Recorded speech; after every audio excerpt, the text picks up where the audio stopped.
All right, what's happening, family? Welcome back, everyone. Welcome back. We, I'm talking to a lot of people. A lot of people.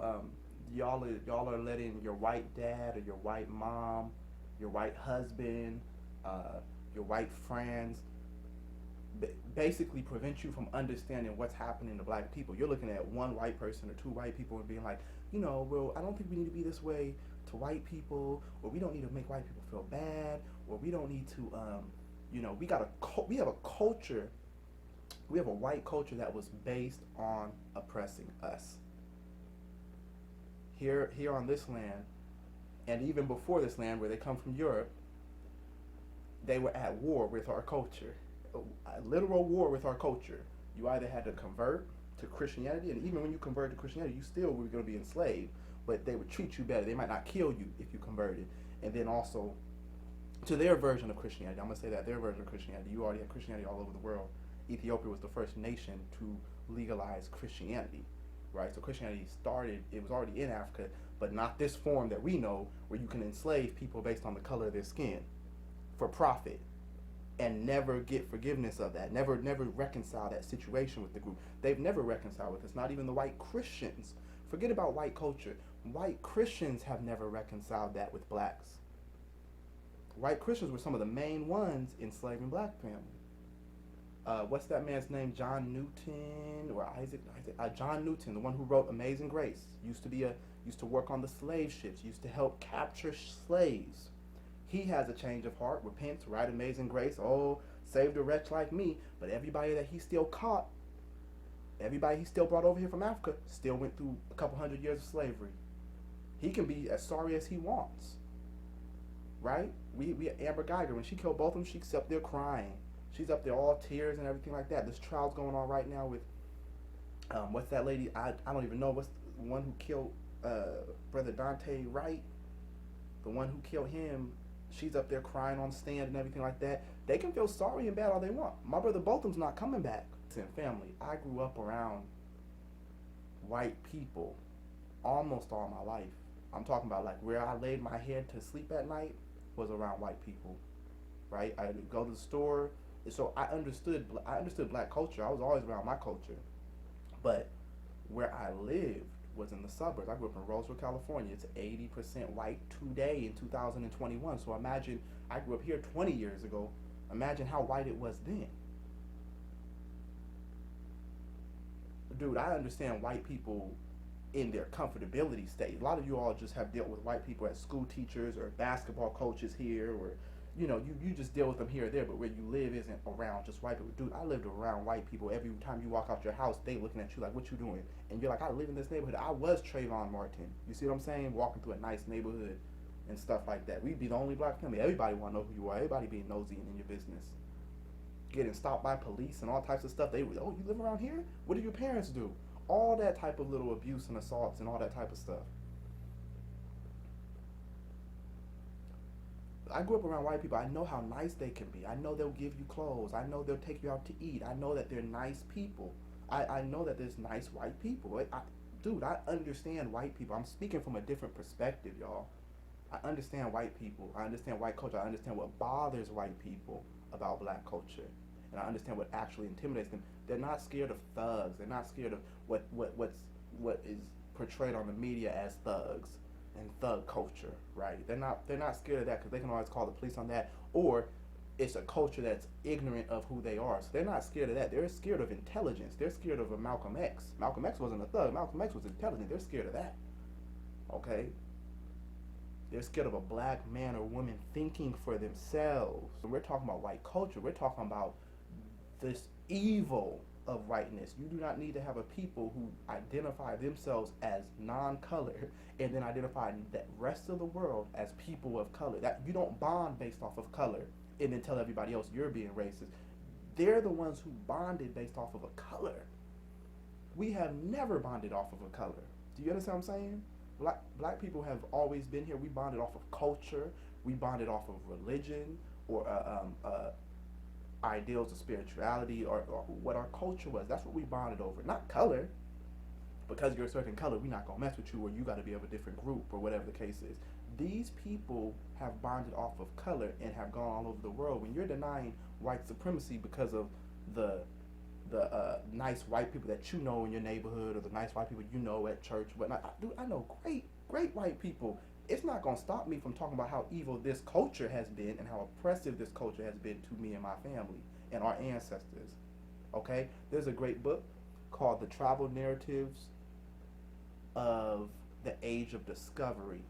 The Travel Narratives of the Age of Discovery. I think the book is by a man named Peter Mancall.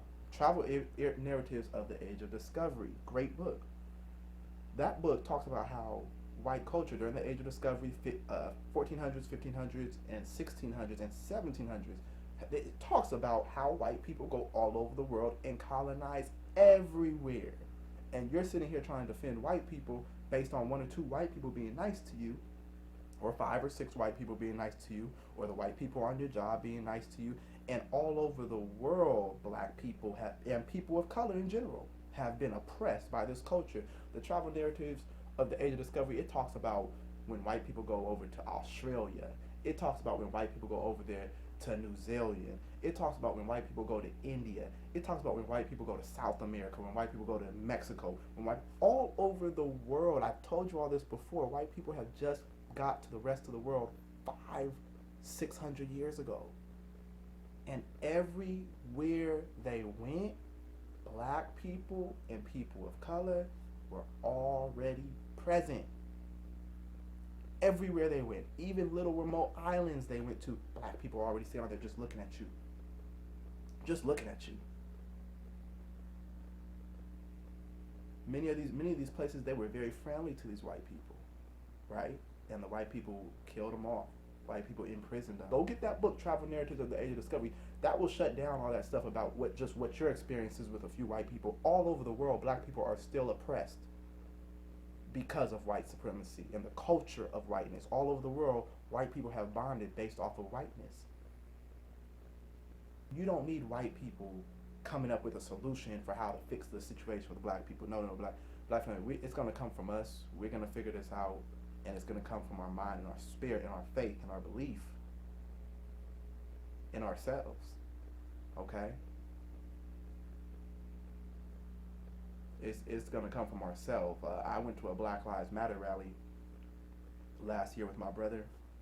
My brothers wanted to go, and so I really went because they were going. And it was nothing but white people there. Before I got, it's outside the Sacramento Capitol. Before I even got to the lot where the protest and rally was happening, this is the only Black Lives Matter event I've been to.